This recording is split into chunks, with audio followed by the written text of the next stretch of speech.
मैं उनसे पहली बार मिल रही थी।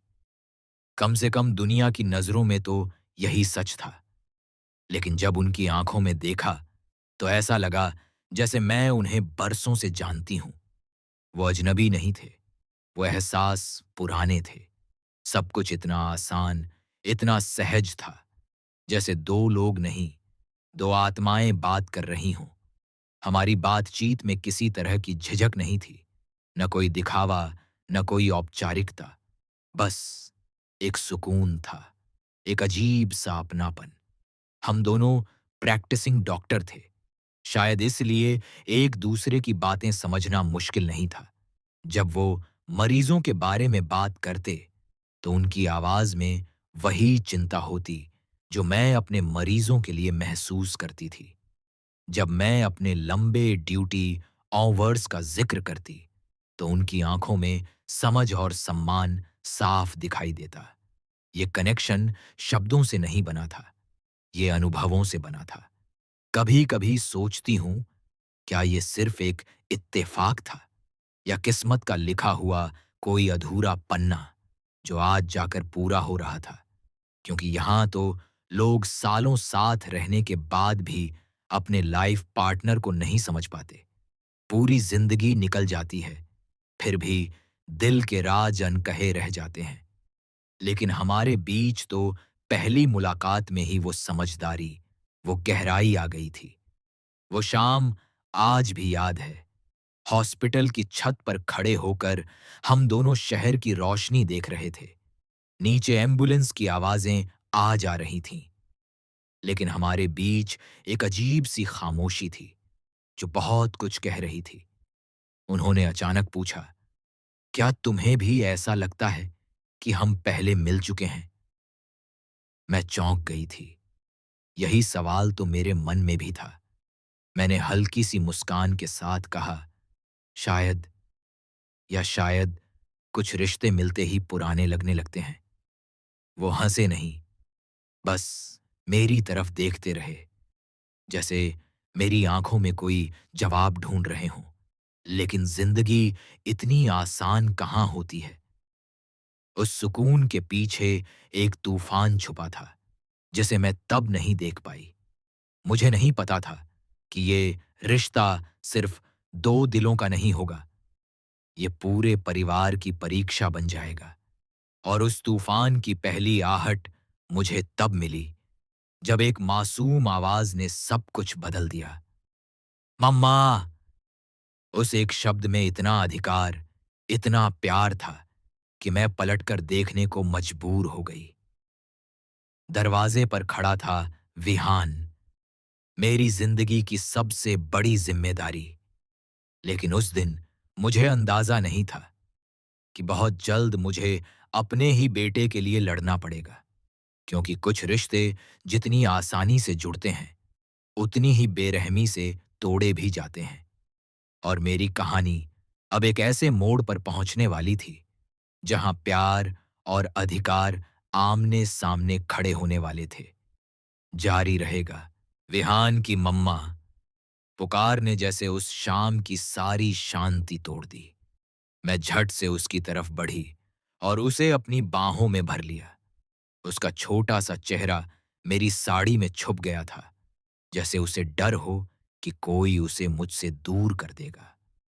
मैंने उसके सिर पर हाथ फेरा ही था कि पीछे से एक सख्त आवाज गूंजी, बस अब और ड्रामा मत करो। मैंने पलट कर देखा। आरंभी दरवाजे पर खड़ी थी।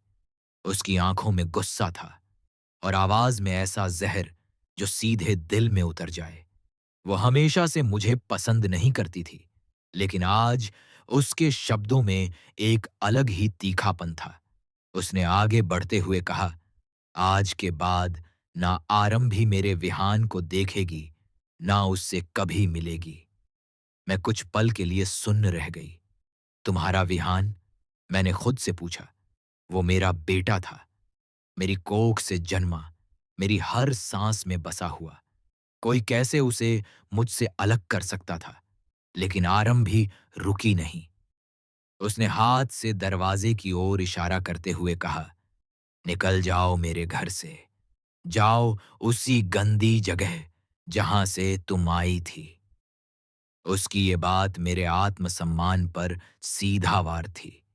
दिल में जैसे कोई पुराना जख्म फिर से हरा हो गया। लेकिन मैंने खुद को संभाला। विहान अभी भी मेरी गोद में था और उसकी उंगलियां मेरे दुपट्टे को कसकर पकड़े हुए थीं। मान लो ना अमाउंट की बात, आरंभी ने ठंडे स्वर में कहा। जितना चाहिए उतना ले लो, बस इस घर से चली जाओ। तो ये बात थी। वो चाहती थी कि मैं पैसे लेकर चुपचाप चली जाऊं, जैसे मैं कोई बोझ हूं, जैसे मेरा इस घर में कोई हक नहीं। तभी वो अंदर आए, वही शख्स जिनसे पहली मुलाकात में मुझे एक अजीब सा अपनापन महसूस हुआ था। उनकी आंखों में उलझन थी। वो दोनों तरफ देख रहे थे, एक तरफ मैं, दूसरी तरफ आरंभी। कुछ तो बोलिए, मैंने उम्मीद से उनकी तरफ देखा, लेकिन उनकी खामोशी ने मेरा दिल तोड़ दिया। वो कुछ नहीं बोले। आरंभी ने मौका देखकर फिर वार किया। देखा, वो भी यही चाहते हैं कि तुम चली जाओ। यहां तुम्हारी कोई जगह नहीं है। मुझे लगा जैसे जमीन मेरे पैरों के नीचे से खिसक रही हो। क्या सच में वो यही चाहते थे? क्या हमारा वो कनेक्शन, वो समझ, सब झूठ था? बस बस, मैंने खुद को संभालते हुए कहा। मैं भी इस परिवार का हिस्सा हूं और विहान मेरा बेटा है। मुझे उससे अलग नहीं कर सकती कोई। मेरी आवाज कांप रही थी, लेकिन शब्द मजबूत थे। कमरे में कुछ पल के लिए सन्नाटा छा गया। विहान ने डरते हुए मेरी तरफ देखा। मम्मा, आप जाओगी तो नहीं? उस सवाल ने मुझे भीतर तक हिला दिया। मैं झुककर उसकी आंखों में देखी और बोली, नहीं बेटा, मम्मा कहीं नहीं जाएगी। लेकिन क्या सच में मैं रुक पाऊंगी? आरंभी अचानक हंस पड़ी। वो हंसी सामान्य नहीं थी, उसमें एक रहस्य था। उसने धीरे से कहा, ठीक है, मत जाओ, लेकिन सच जब सामने आएगा ना, तब खुद ही चली जाओगी। उसकी बात सुनकर मेरे दिल की धड़कन तेज हो गई। कौन सा सच? ऐसा क्या था जो मुझे नहीं पता था? वो मुड़ी और जाते जाते बोली, तुम्हें लगता है सब कुछ इतना सिंपल है? एक कनेक्शन, कुछ मीठी बातें, और तुम इस घर की मालकिन बन जाओगी। खेल अभी शुरू हुआ है। दरवाजा जोर से बंद हुआ। मैं वहीं खड़ी रह गई, विहान को सीने से लगाए हुए। दिमाग में हजारों सवाल घूम रहे थे। उन्होंने आखिरकार चुप्पी तोड़ी। तुम्हें थोड़ा समय देना होगा, उन्होंने धीमे से कहा। समय? मैंने कड़वाहट से पूछा। किस बात का समय? अपने बेटे से अलग होने का? उन्होंने नजरें झुका लीं। उस रात मैं सो नहीं पाई। हर आवाज पर दिल धड़क उठता, हर परछाई में मुझे खतरा नजर आता। और फिर आधी रात को मेरे फोन पर एक अनजान नंबर से मैसेज आया। अगर विहान को अपने पास रखना है तो सच जानने की हिम्मत भी रखो। मेरे हाथ कांपने लगे। ये मैसेज किसने भेजा? आरंभी ने, या कोई और है इस खेल में? मैंने खिड़की से बाहर देखा। सड़क पर अंधेरा था, लेकिन मुझे लगा जैसे कोई दूर खड़ा मुझे देख रहा हो। क्या यह सिर्फ एक पारिवारिक झगड़ा है, या इसके पीछे कोई ऐसा राज छुपा है जो मेरी और विहान की जिंदगी हमेशा के लिए बदल देगा? अगली सुबह मैं सच जानने निकलने वाली थी, लेकिन मुझे नहीं पता था कि जिस दरवाजे को मैं खोलने जा रही हूं, उसके पीछे सिर्फ जवाब नहीं, एक खतरनाक साजिश मेरा इंतजार कर रही है। अगली सुबह सूरज तो रोज की तरह ही उगा था, लेकिन मेरे लिए सब कुछ बदल चुका था। रात भर आंखों में नींद नहीं आई।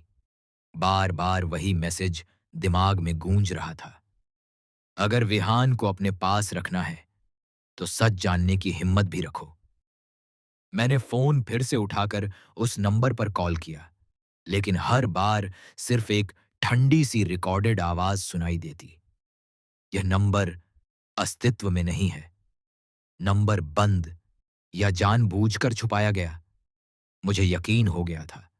यह सिर्फ घर का झगड़ा नहीं था। इसके पीछे कुछ और है, कुछ ऐसा जो मुझसे छुपाया गया है। मैंने फैसला किया कि आज मैं हॉस्पिटल नहीं जाऊंगी। विहान को स्कूल छोड़कर सीधे उस पुराने फाइल रूम में जाऊंगी, जहां कई सालों के मेडिकल रिकॉर्ड्स रखे थे। क्योंकि कल रात दिमाग में एक अजीब सा ख्याल आया था। कहीं ये सब विहान के जन्म से जुड़ा तो नहीं। जैसे ही मैंने विहान को गले लगाकर स्कूल गेट पर छोड़ा, उसने मासूमियत से पूछा, मम्मा, आप रो क्यों रही हो? मैंने जल्दी से आंसू पोंछे और मुस्कुरा दी। धूल चली आई थी आंख में। लेकिन सच ये था, धूल नहीं, डर था। हॉस्पिटल पहुंचते ही मैंने खुद को सामान्य दिखाने की कोशिश की। वही गलियारे, वही मरीज, वही आवाजें। लेकिन आज सब कुछ अजनबी लग रहा था। फाइल रूम में घुसते ही धूल की हल्की सी गंध आई। मैंने धीरे धीरे विहान की जन्म तारीख के रिकॉर्ड्स निकालने शुरू किए। फाइलें पलटते पलटते हाथ कांप रहे थे। और फिर मुझे वो फाइल मिल गई। Mother name.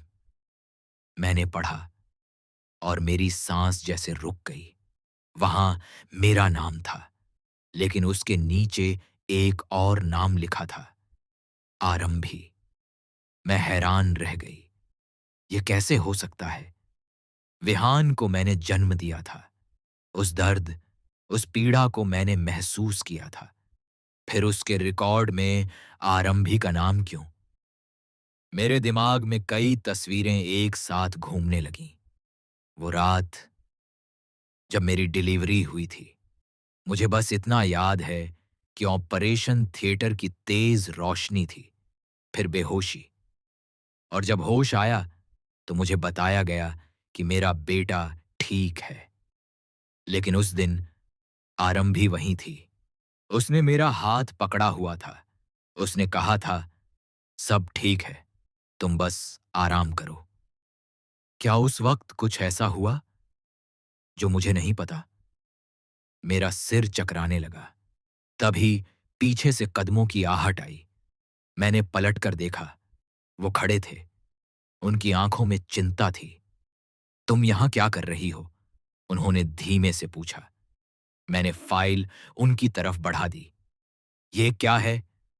उन्होंने फाइल देखी और कुछ पल के लिए चुप रहे।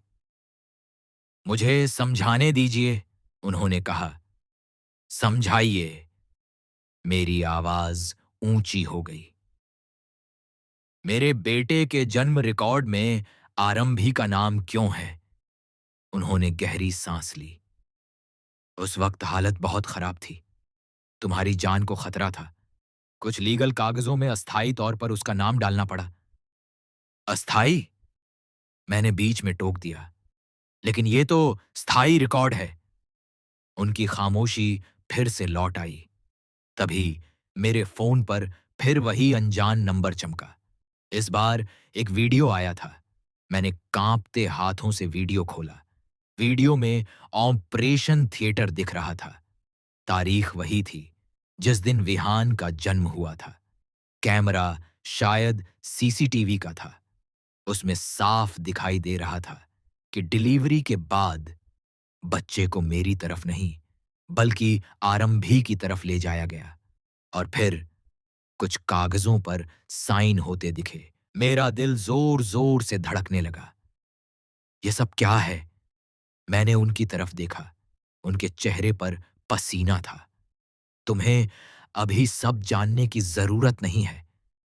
मुझे जरूरत नहीं, मैंने चीखते हुए कहा। विहान मेरा बेटा है, और अगर किसी ने मेरे बेटे के साथ कोई खेल खेला है तो मैं उसे छोड़ूंगी नहीं। कमरे में तनाव इतना बढ़ गया कि सांस लेना मुश्किल हो गया। तभी दरवाजा खुला। आरंभी अंदर आई। उसके चेहरे पर अजीब सी शांति थी। तो आखिरकार सच तक पहुंच ही गई तुम, उसने धीरे से कहा। मैंने उसकी तरफ गुस्से से देखा। तुमने क्या किया था उस दिन? वो मेरे सामने आकर खड़ी हो गई। उस दिन अगर मैं नहीं होती तो तुम और तुम्हारा बच्चा दोनों नहीं बचते।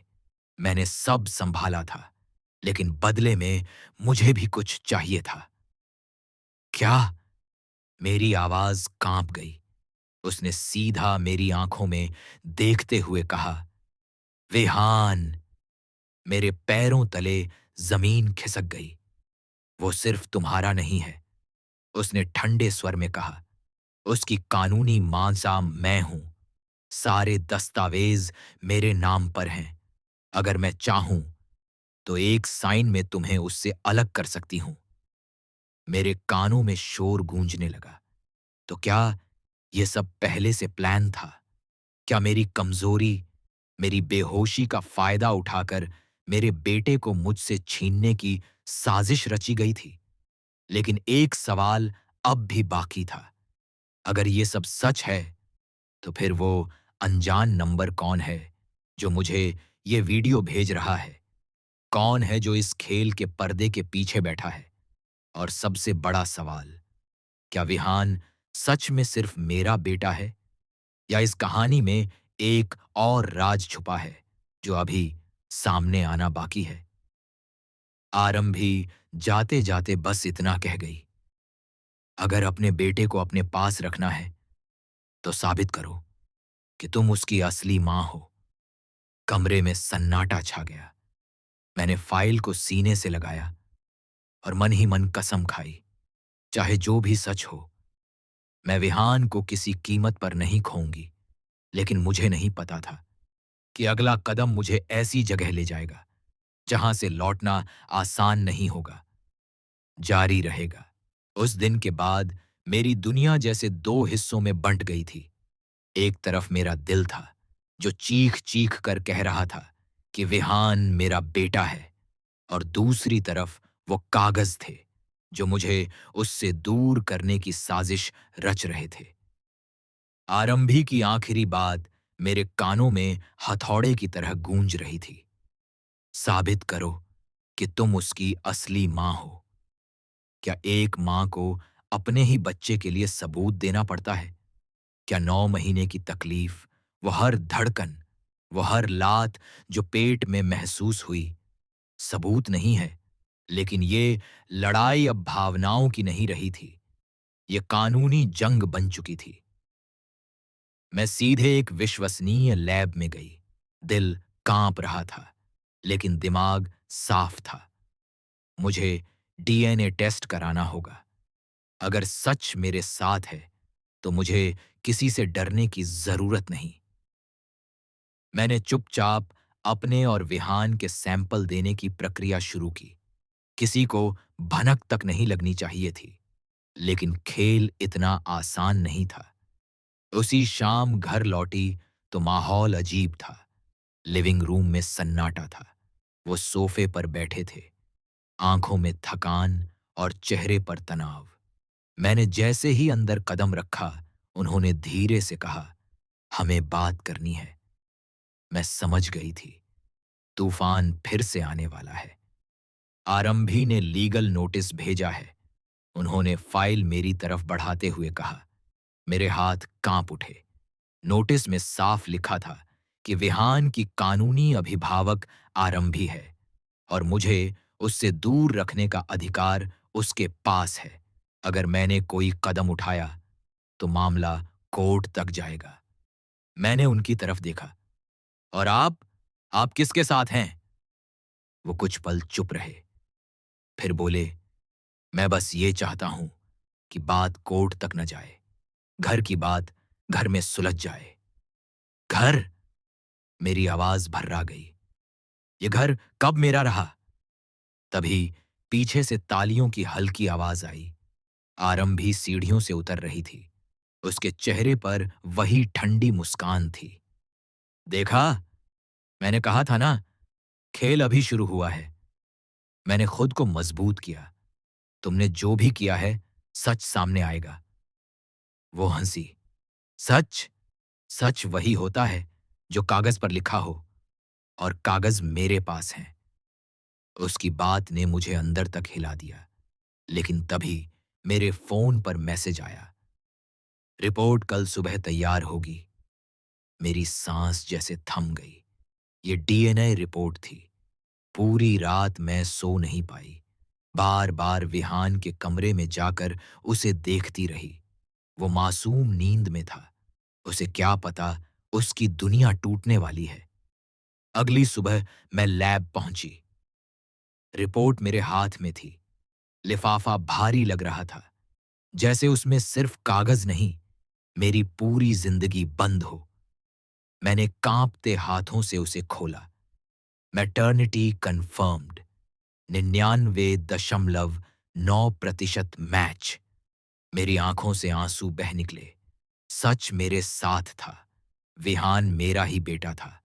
लेकिन उसी वक्त मेरे पीछे से एक जानी पहचानी आवाज आई, इतनी जल्दी खुश मत हो। मैंने पलट कर देखा। आरंभी वहां खड़ी थी। तुम सोचती हो डीएनए टेस्ट से सब खत्म हो जाएगा? उसने धीरे से कहा, कानून सिर्फ खून नहीं देखता, दस्तावेज भी देखता है, और दस्तावेज मेरे पास हैं। मेरे हाथ से रिपोर्ट लगभग गिर गई। तुम क्या चाहती हो? मैंने थके हुए स्वर में पूछा। वो मेरे करीब आई और फुसफुसाई, मैंने सालों पहले एक वादा किया था और उसे निभाने का समय आ गया है। कौन सा वादा? उसकी आंखें अचानक नम हो गईं। विहान सिर्फ तुम्हारा नहीं है, वो मेरी भी आखिरी उम्मीद है। उसकी आवाज में पहली बार नफरत नहीं, दर्द था। मैं उलझ गई। क्या इस कहानी में सिर्फ साजिश नहीं, कोई पुराना राज भी छुपा है? तभी मुझे वो अनजान नंबर याद आया। मैंने तुरंत कॉल लगाया। इस बार कॉल उठ गई। दूसरी तरफ से धीमी आवाज आई, अगर सच जानना है तो आज रात पुराने सिटी हॉस्पिटल के बेसमेंट में आओ, अकेली। मेरे रोंगटे खड़े हो गए। पुराना सिटी हॉस्पिटल, जो सालों पहले बंद हो चुका था। मैंने आरंभी की तरफ देखा। क्या उसे इस बारे में पता है, या वो भी किसी बड़े खेल का हिस्सा है? रात होने में अब कुछ ही घंटे बचे थे। एक तरफ मेरे पास डीएनए का सच था, दूसरी तरफ कानूनी जाल, और अब ये रहस्यमयी बुलावा। क्या मैं जाऊंगी? अगर नहीं गई तो शायद कभी पूरी सच्चाई नहीं जान पाऊंगी। अगर गई तो शायद खुद को खतरे में डाल दूंगी। लेकिन एक मां अपने बच्चे के लिए कितना दूर जा सकती है? आज रात इसका जवाब मिलने वाला था, और शायद इस कहानी का सबसे बड़ा राज भी जारी रहेगा। रात के ठीक 11 बजे मैं पुराने सिटी हॉस्पिटल के बाहर खड़ी थी। चारों तरफ सन्नाटा था। टूटी हुई खिड़कियों से हवा सीटी बजा रही थी। दीवारों पर जमी धूल और अंधेरा जैसे किसी भूले हुए राज की गवाही दे रहे थे। मेरा दिल तेज धड़क रहा था, लेकिन दिमाग में सिर्फ एक ही नाम था, विहान। मैंने गहरी सांस ली और अंदर कदम रख दिया। बेसमेंट की ओर जाती सीढ़ियां अंधेरे में डूबी हुई थीं। हर कदम पर लगता था जैसे कोई पीछे चल रहा हो। नीचे पहुंचते ही एक हल्की सी ट्यूबलाइट झपक रही थी, और उसके नीचे एक परछाई खड़ी थी। कौन है? मैंने हिम्मत जुटाकर पूछा। परछाई आगे बढ़ी और मेरा दिल थम गया। वो हॉस्पिटल के पुराने सीनियर डॉक्टर थे, वही जिन्होंने मेरी डिलीवरी की थी। आप? मेरी आवाज कांप गई। उन्होंने भारी स्वर में कहा, तुम्हें सच्चाई जाननी ही थी, इसलिए बुलाया है। मेरे हाथ ठंडे पड़ गए। कौन सी सच्चाई? उन्होंने जेब से एक पुरानी फाइल निकाली। उस रात तुम्हारी हालत बहुत गंभीर थी। तुम्हारा बहुत खून बह चुका था। तुम्हें बचाने के लिए तुरंत ऑपरेशन करना पड़ा। लेकिन उसी वक्त एक और महिला को भी लाया गया था। कौन? आरंभी। मेरा सिर घूमने लगा। वो भी उसी रात मां बनने वाली थी, डॉक्टर ने धीमे धीमे कहा। लेकिन उसका बच्चा बच नहीं पाया। मेरे पैरों तले जमीन खिसक गई। उसने अपना सब कुछ खो दिया था और तुम बेहोश थी। हालात इतने बिगड़ गए थे कि कानूनी कागजों में गड़बड़ी हो गई। अस्थायी रूप से बच्चे की जिम्मेदारी उसके नाम पर डाल दी गई, ताकि अगर तुम्हें कुछ हो जाए तो बच्चा सुरक्षित रहे। लेकिन मुझे तो कुछ नहीं हुआ, मैंने टूटती आवाज में कहा। हाँ, डॉक्टर बोले, तुम बच गई, लेकिन आरंभ भी टूट गई। उसने उस बच्चे को अपनी आखिरी उम्मीद समझ लिया। जब सच बताने का समय आया तो हालात ऐसे बन गए कि किसी ने हिम्मत नहीं की। मेरी आंखों से आंसू बहने लगे। तो ये साजिश नहीं थी, ये एक टूटी हुई मां का दर्द था। लेकिन उसने मुझे सच क्यों नहीं बताया? मैंने पूछा। डॉक्टर ने गहरी सांस ली, क्योंकि उसे डर था कि तुम उससे सब छीन लोगी। और उसने सालों तक खुद को यही समझाया कि विहान उसका भी है। मेरे अंदर गुस्सा, दुख और दया सब एक साथ उमड़ पड़े। तभी पीछे से कदमों की आहट आई। मैंने पलट कर देखा। आरंभ भी वहां खड़ी थी। उसकी आंखें लाल थीं, जैसे वो बहुत देर से रो रही हो। अब जान गई ना सच? उसने भारी आवाज में कहा। मैं कुछ पल उसे देखती रही। पहली बार उसके चेहरे पर नफरत नहीं, सिर्फ खालीपन था।